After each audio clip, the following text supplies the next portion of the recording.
Bienvenue dans ce Grand Paris Culture, le magazine qui vous emmène au-delà du périphérique. Je vais vous faire découvrir des artistes qui puisent leur imagination aux quatre coins de l'Île-de-France. Et nos équipes vous emmèneront dans des lieux exceptionnels où s'épanouissent de nouvelles expressions artistiques. La ville des Lumières s'agrandit, alors découvrons ensemble la richesse culturelle de ce Grand Paris. Dans ce numéro, nous irons à la découverte du Macval à Vitry-sur-Seine. L'autre musée d'art contemporain français, il vaut autant le détour que Beaubourg. Il séduit chaque année plus de 100 000 visiteurs avec plus de 2000 œuvres. Nous vous présenterons un art dont on parle peu, le cirque. La famille Bouglione nous accueille sous son chapiteau à plaisir avant de repartir pour Chatou le 11 novembre.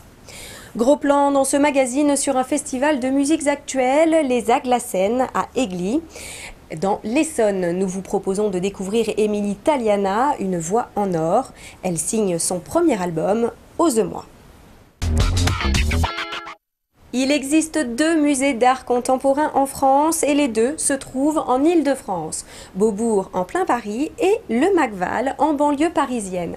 Créé en 2005, le musée d'art contemporain du Val-de-Marne est installé à Vitry-sur-Seine. Il séduit chaque année plus de 100 000 visiteurs. À découvrir une collection de 2000 œuvres, la priorité du Macval, mettre l'art contemporain à la portée de tous. Christophe Rigaud a poussé les portes de ce musée. Comme un signal, c'est une sculpture de Jean Dubuffet qui vous accueille au Macval, en plein cœur de Vitry-sur-Seine. Un musée d'art contemporain en banlieue, dans un quartier populaire, le pari était osé. Après 7 années d'existence, ce lieu unique est devenu une référence dans le monde de l'art contemporain. Des milliers d'œuvres sont exposées sur plus de 4000 m² et une vocation, faire découvrir la création contemporaine au plus grand nombre et sans a priori. Le Macval offre surtout un excellent panorama de la diversité de l'art d'aujourd'hui. Nous avons une collection permanente de plus de 2000 œuvres, donc avec tout type de médias, aussi bien des peintures, des sculptures, de la photographie, de la vidéo, des installations, des estampes. Et l'idée de présenter toutes les formes de création au public, de présenter à la fois une collection historique et puis de donner à voir les expressions les plus contemporaines des artistes plus jeunes. Le dernier accrochage de l'exposition permanente et 5e du nom s'intitule Vivement demain. Une cinquantaine d'artistes exposent dans les grandes salles du musée. Le choix des accrochages de la collection permanente, ce n'est pas de montrer les œuvres dans une dimension historique, mais vraiment d'avoir un accrochage thématique et de mettre en relation différents médiums, de manière à ce que les gens puissent voir que pour exprimer la même idée, pour exprimer les mêmes choses, les artistes peuvent avoir recours à des médiums différents, peuvent s'exprimer aussi bien par la peinture, la sculpture, la photographie, la vidéo, l'installation. Parmi les œuvres exposées, cet hommage de l'artiste Thierry Fontaine à Aimé Césaire. Une phrase du célèbre poète antillais a été brûlée en creux sur un panneau de bois du Cameroun. Le tout est assemblé en parquet de Versailles, allusion au commerce des esclaves sous Louis XIV. À l'intérieur de l'exposition, le même artiste présente des photos.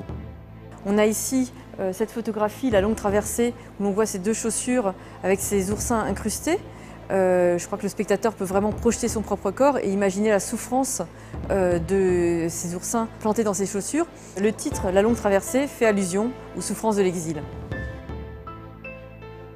Plus loin, nous quittons la lumière naturelle pour découvrir une œuvre de Delphine Coindé, La belle hypothèse. L'artiste travaille d'abord sur ordinateur en 3D et fait ensuite fabriquer ses objets. Ici, on a 3 éléments. On a une sorte de plongeoir, un matelas pneumatique et puis cette forme de nénuphar. Et en fait, le titre, La belle hypothèse, avec relié au projecteur, nous conduit dans un monde onirique avec des références. Le matelas, ça peut nous faire penser à une sorte de piscine hollywoodienne avec ce plongeoir. Puis les nénuphars, c'est aussi une référence à Monet. Peut-être le lien que l'on peut créer entre l'art contemporain et l'histoire de l'art plus ancien. Dans une autre salle encore plus sombre, on découvre l'œuvre lumineuse de Sarkis, un artiste d'origine arménienne installé à Paris. Très inspiré par le cinéma, son œuvre s'intitule Trésor de la mémoire ou les 11 enfants de l'histoire du cinéma.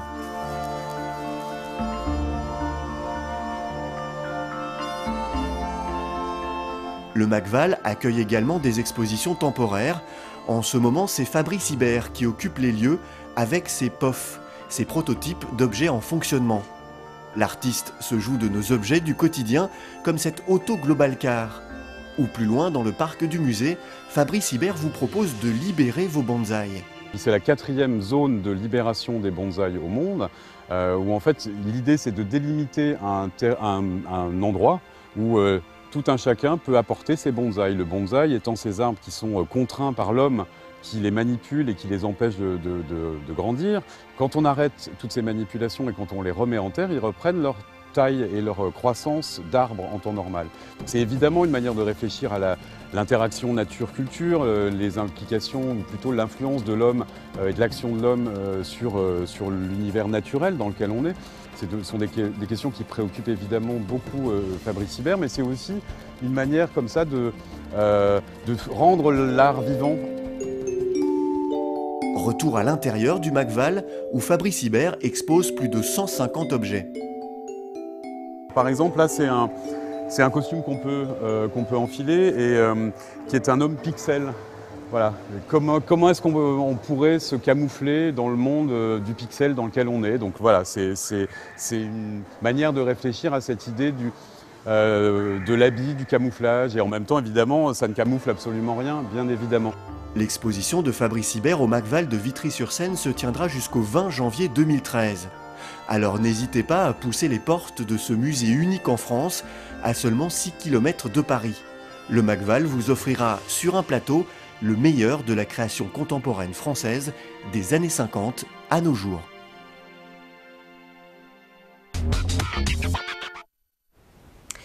Le design est entré dans nos musées. Beaubourg expose régulièrement des meubles des années 60 et 70. Nous nous sommes intéressés à ces designers que nous pourrions retrouver demain dans les musées franciliens. Jean Couvreur est designer d'intérieur. Il cherche à valoriser la matière et s'inscrit dans une démarche d'éco-conception. C'est chez lui, à Paris, que Nathalie Tissot de TVM Est Parisien est allée à sa rencontre.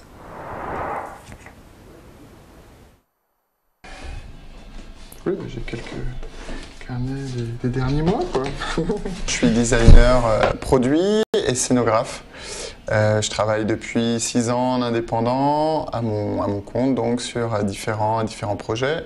J'espère faire ça, j'espère faire ce métier toute ma vie. Après, ça tombe pas tout cuit.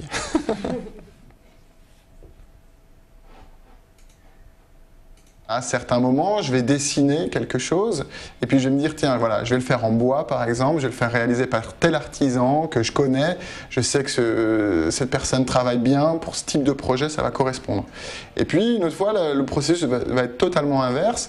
Je vais rencontrer un céramiste, je ne sais pas du tout ce qu'on va faire, mais on va se dire, voilà, on va travailler ensemble, on va faire une pièce et moi je vais commencer à tripatouiller un peu la matière pour essayer d'en produire des formes qui sont intéressantes.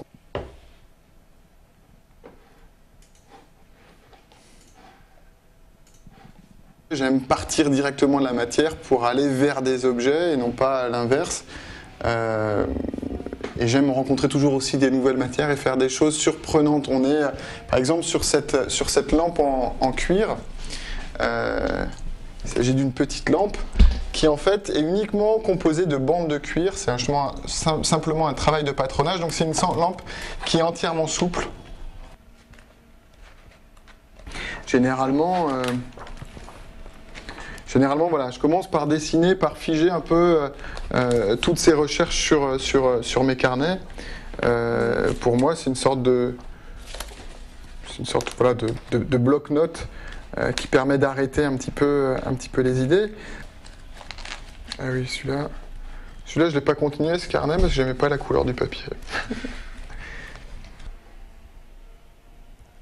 Avec 2 autres collègues, on a monté une maison d'édition qui s'appelle Les Élémentaires, où le but c'est de faire des objets du quotidien qu'on connaît, une table basse, un guéridon, un dessous de plat, un luminaire, en utilisant un minimum de moyens pour essayer d'avoir des produits qui soient vraiment simples, qui soient justes, économes, écologiques.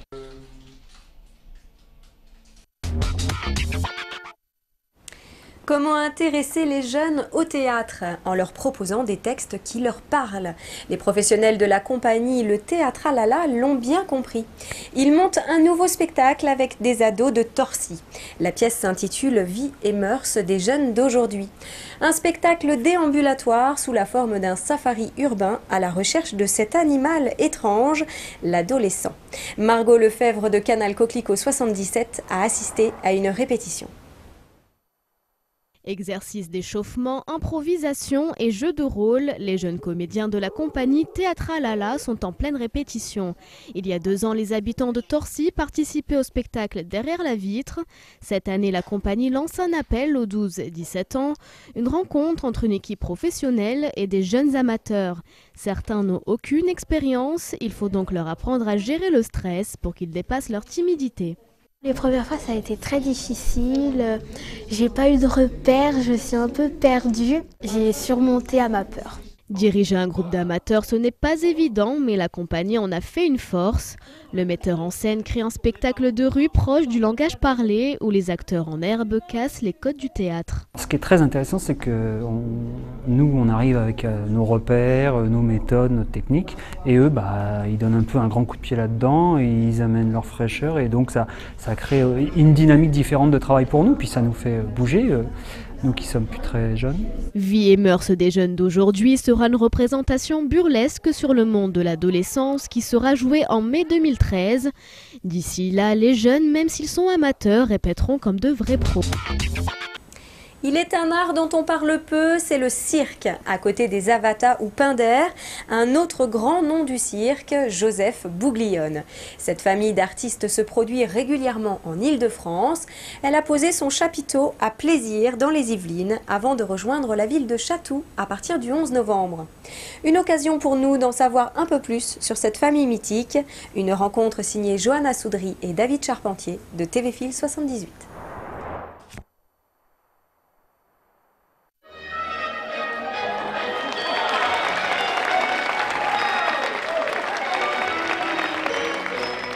Amanda Bouglione est la plus jeune de la famille du cirque Joseph Bouglione.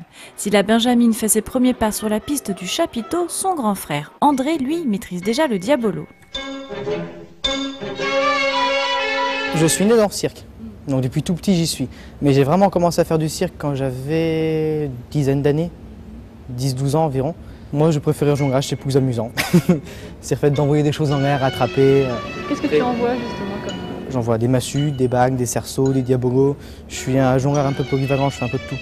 Au mois de septembre, André Bouglione part avec un autre artiste, James Micheletti, au festival de cirque d'Almaty au Kazakhstan. Pour ma part, j'ai jamais vraiment fait de festival, c'était une première, plus ou moins. Et y a des facteurs qui rentrent en compte qu'il n'y en a pas dans les spectacles habituels, dont le stress. Alors forcément, après le premier spectacle là-bas, une certaine déception, normale. Et après, ça s'est pas trop mal passé. En effet, James Micheletti et André Bouglione ont remporté chacun une médaille de bronze. Une belle surprise pour ces jeunes artistes qui d'ordinaire partagent la vedette avec un clown, des chevaux, des dromadaires et des tigres. Au total, près de 80 animaux. On est très généraliste dans la famille. Je vais du dressage des chevaux, tigres et tous les animaux, à l'organisation, à la création des spectacles. C'est vrai que les fauves, il y a un petit piment en plus quand on est avec eux en cage, qui est donné par le danger, la possibilité du danger. C'est une rencontre avec donc, ma future épouse à l'époque, Sandrine, qui est ma femme maintenant, qui a, comme elle est arrivée chez nous avec des tigres, et, on est tombé amoureux et puis forcément, sa passion m'a intéressé de plus en plus. Le cirque itinérant Bouglione a planté son chapiteau sur le parc du Château de Plaisir au mois d'octobre avant de repartir sur les routes de France.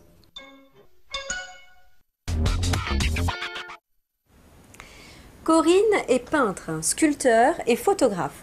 François est graveur et peintre. Eddy, lui, est soudeur et sculpteur sur métal. Leur point commun? Ils font tous les 3 partie des 47 ateliers d'artistes de Rueil-Malmaison. Grâce à l'association Les 16 Anges, ils ont ouvert leurs portes à tous les amateurs d'art.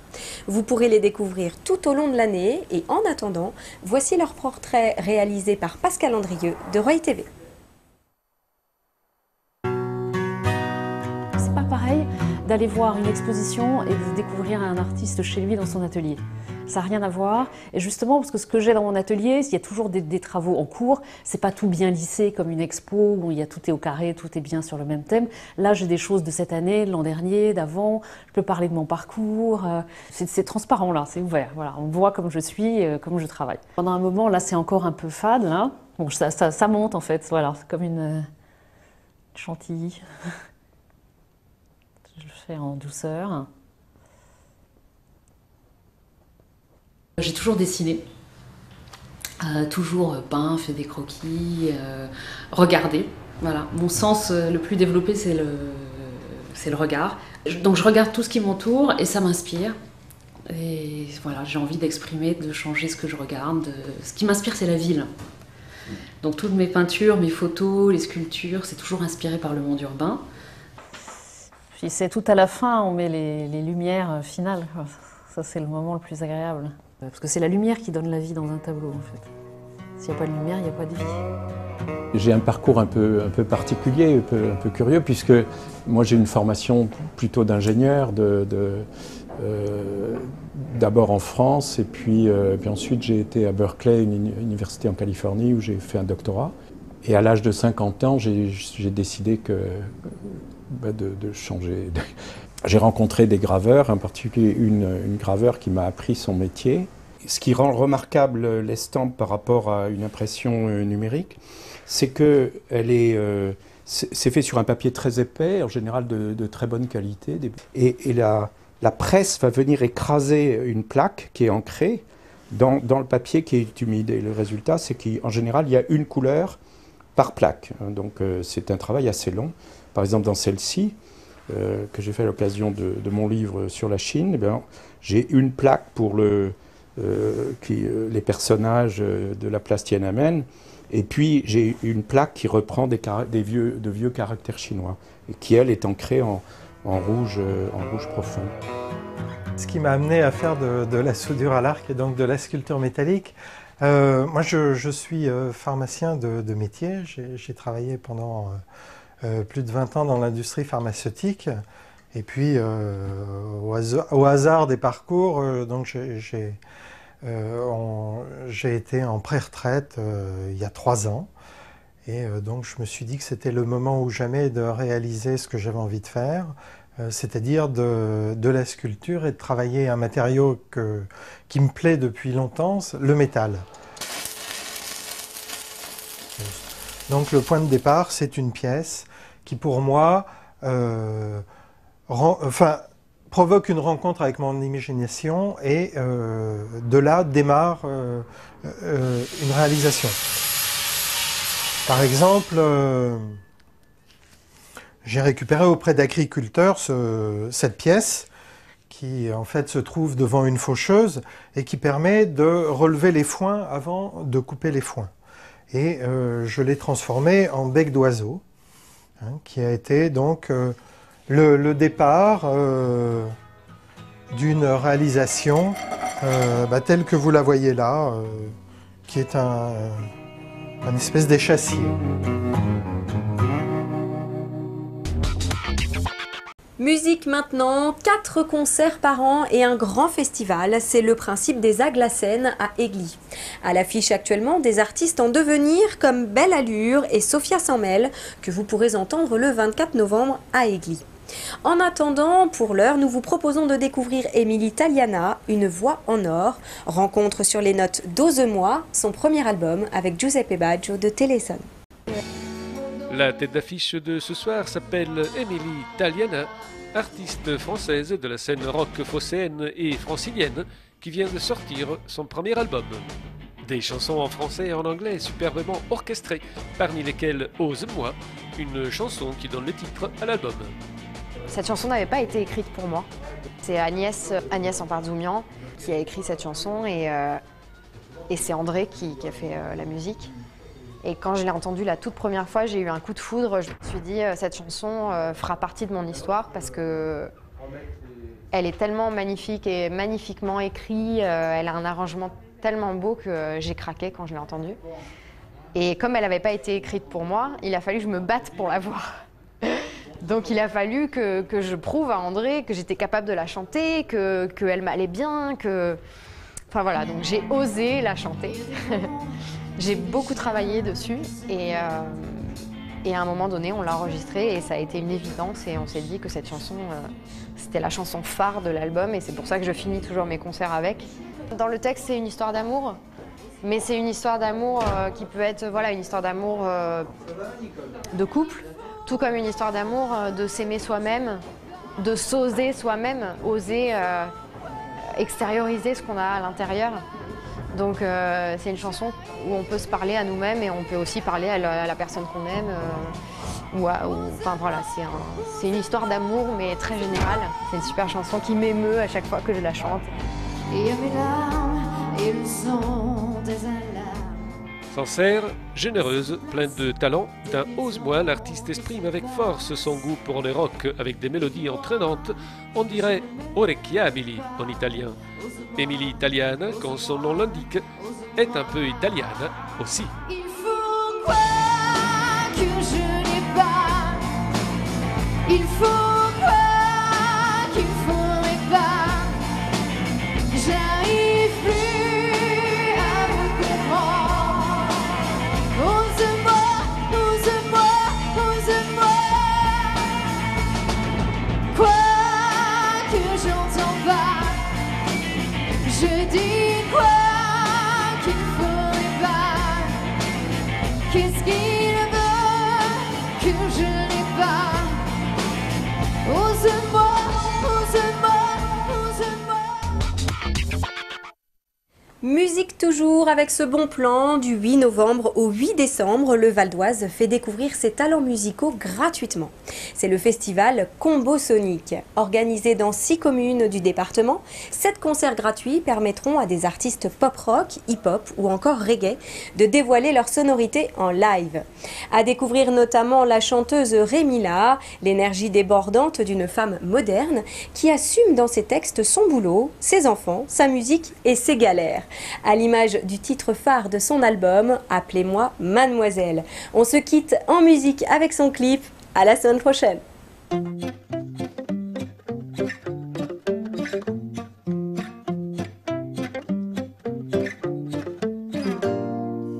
Je veux pas me marier, je veux pas vieillir. Pour moi ça va ensemble comme les 2 crochets du vampire. Je veux pas me dévêtir de mon nom de famille.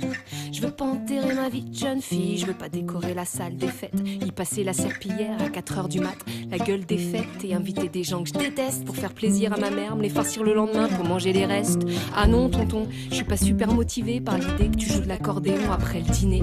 Et tout ça dans une robe en dentelle qui gratte, le cuisseau à l'air pour la jarretière et tous ces gens qui me matent. Pas de brune en plastique sur la pièce montée, elle pourrait sauter de la falaise et ne pas se louper en balançant son bouquet derrière elle, rattrapée au vol par le collant d'un bout de caramel. Appelez-moi mademoiselle, je veux pas me marier, la vie est belle. Ni pour une lune de miel, ni pour une demande enflammée en haut de la tour Eiffel. Appelez-moi mademoiselle, vivre dans le péché me donne des ailes. Ne me pose pas la question, je dirai non.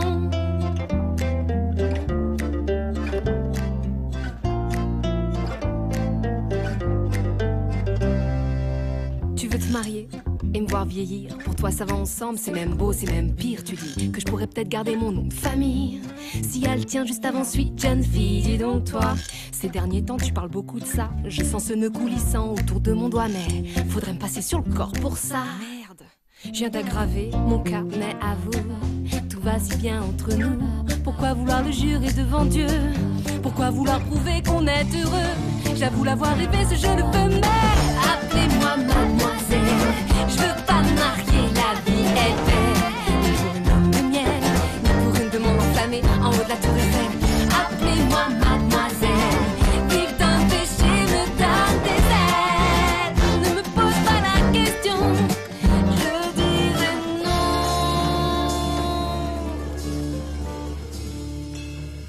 Un jet de riz dans l'œil, des gerbes de glaïeul et les klaxons. Sans tête, les petits s'étouffent avec les cacahuètes. On crie mon nom, mais moi je dis non, non. Je mets du roast beef trop cuit sous mes pieds engourdis. Y'a mon chignon qui brille sur la photo de famille. Francky Vincent s'en mêle et là je pleure sous mon ombrelle. Je me dis pourquoi j'ai pas crié quand le curé a demandé si quelqu'un s'y oppose qu'il parle ou qu'il se taise à jamais. Mais non, c'était qu'un rêve. Appelez-moi mademoiselle, je veux pas me marier, la vie est belle. Ni pour une lune de miel, ni pour une demande enflammée en haut de la tour Eiffel. Appelez-moi mademoiselle, vivre d'un péché me donne des ailes. Ne me pose pas la question, je dirai non. Appelez-moi mademoiselle, je veux pas me marier, la vie est belle. Non, non, non. Appelez-moi mademoiselle, vivre d'un péché me donne des ailes. Ni pour une lune de miel, ni pour la tour Eiffel, ni pour te garder, ni pour le DJ, ni pour les casseroles sur le cabriolet, ni pour le caramel, ni pour tonton Daniel, ni pour le cocktail, la chambre d'hôtel, ni pour les gros nœuds en tulle sur la 4L, ni pour te garder, ni pour le DJ, ni pour les casseroles sur le cabriolet, ni pour le cocktail, la chambre d'hôtel, ni pour les gros nœuds en tulle sur la 4L, ni pour te garder, ni pour le DJ, ni pour les casseroles sur le cabriolet.